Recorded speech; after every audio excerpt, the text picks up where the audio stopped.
Hi అండి, నమస్తే అండి. నేను మీ ఈశ్వర్. వెల్కమ్ టు బడ్లస్ కిచెన్. ఈరోజు మనం 7 కప్స్ స్వీట్ చేసుకుందామండి. ఇది చాలా టేస్టీగా ఉంటుంది. దీనికోసమని నేను 7 కప్స్లో 7 ఐటమ్స్ తీసుకున్నాను. అవేంటంటే 1 కప్పు శనగపిండి, 1 కప్పు ఎండు కొబ్బరి తురుమండి, 1 కప్పు నెయ్యి, 1 కప్పు పాలు, 1 కప్పు డ్రై ఫ్రూట్స్, 2 కప్పులు పంచదారండి. ముందుగా స్టవ్ ఆన్ చేసుకొని కళాయి పెట్టుకొని 1 కప్పు శనగపిండి వేసుకొని పచ్చివాసన పోయేలాగా వేయించుకుందామండి. ఇది అన్నీ కలిపి ఒకసారే స్టవ్ మీద పెడతారు కానీ అది అంత టేస్ట్గా అనిపించదు. శనగపిండిలో పచ్చివాసన పోయేదాకా మనం వేయించుకుంటే చాలా టేస్టీగా ఉంటుంది. ఇప్పుడు శనగపిండి పచ్చివాసన పోయిందండి. ఇప్పుడు నేను కొబ్బరి తురుముని సన్నగా కొబ్బరిని తురుముకున్నానండి గ్రేటర్తో, లేకపోతే మీరు మిక్సీలో అయినా వేసుకోవచ్చు. ఇప్పుడు ముందుగా నేను డ్రై ఫ్రూట్స్ని కూడా వేసుకుంటున్నాను మిక్సీకి. ఇప్పుడు కొబ్బరి పొడి కూడా వేగిపోయాక 2 కప్పులు పంచదార వేసుకొని ఒక్కసారి అలా మొత్తం మిక్స్ చేసుకుందామండి.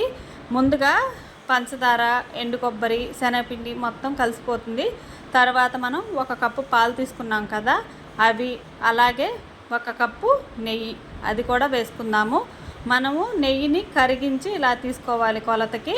పేరుకున్న నెయ్యి కాకుండా ఇలా కరిగపెట్టుకొని 1 కప్పు నెయ్యి తీసుకొని చక్కగా ఇదంతా మిక్స్ చేసుకుందామండి. ఇదంతా కలిసిపోవాలన్నమాట. ఉండలు లేకుండా చక్కగా మనం కలుపుకోవాలి. వంట రాని వాళ్ళు కూడా చక్కగా చేసేయచ్చు. ఇప్పుడు మనం డ్రై ఫ్రూట్స్ తీసుకున్నాం కదా, దాంట్లోనే నేను 2 యాలక్కాయలు కూడా వేసుకున్నానండి. అది చూపించడం మర్చిపోయాను.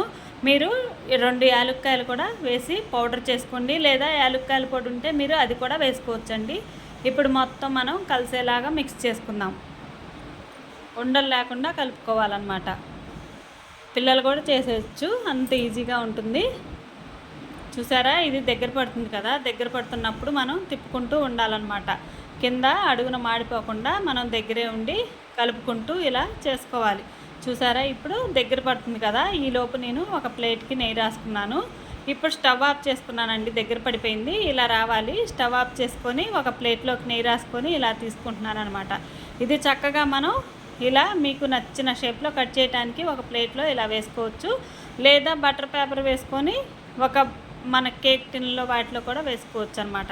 ఇప్పుడు ఒక హాఫ్ అన్ అవర్ పక్కన పెట్టాలి. ఇప్పుడు హాఫ్ అన్ అవర్ అయిన తర్వాత నేను ఇలా కట్ చేసుకుంటున్నాను. ఒక చాకుకి కొంచెం నెయ్యి రాసుకొని ఇలా మనం కట్ చేసుకోవాలి. 7 కప్ స్వీట్కి ఎక్కువగా డ్రై ఫ్రూట్స్ అయితే వేయరండి. 3 కప్పుల పంచదార, 1 కప్పు శనగపిండి, 1 కప్పు పాలు, 1 కప్పు నెయ్యి అలా వేస్తారు. కానీ నేనైతే అలా పంచదార ఎక్కువగా స్వీట్గా ఉంటుందని, టేస్ట్ బాగోదని నేను ఇలా వేసుకుంటున్నాను. లేదా 1 కప్పు కొబ్బరి అయినా ఎక్స్ట్రా వేసుకోవచ్చు, 1 కప్పు శనగపిండి అయినా వేసుకోవచ్చు, లేదా శనగపిండి కొబ్బరి పొడి 2 కలిపి 1 కప్పు వేసుకోవచ్చు. కానీ ఇలా చేసుకోండి, చాలా టేస్టీగా ఉంటుంది. నేను చూపించినట్టు మీరు ఒకసారి ట్రై చేయండి, చాలా టేస్టీగా ఉంటుంది. నేను ఇప్పుడు ఇలా బర్ఫీలాగా కట్ చేసుకొని బాదాం, జీడిపప్పుతో గార్నిష్ చేసుకున్నాను. మీరు కూడా ఒకసారి ట్రై చేసి చూడండి, ఎలా వచ్చిందో కామెంట్ చేయండి. ఈ వీడియో కనుక నచ్చినట్టయితే లైక్ చేయండి, షేర్ చేయండి, సబ్స్క్రైబ్ చేసుకోవటం మర్చిపోవద్దండి. థ్యాంక్ యూ ఫర్ వాచింగ్ అండి.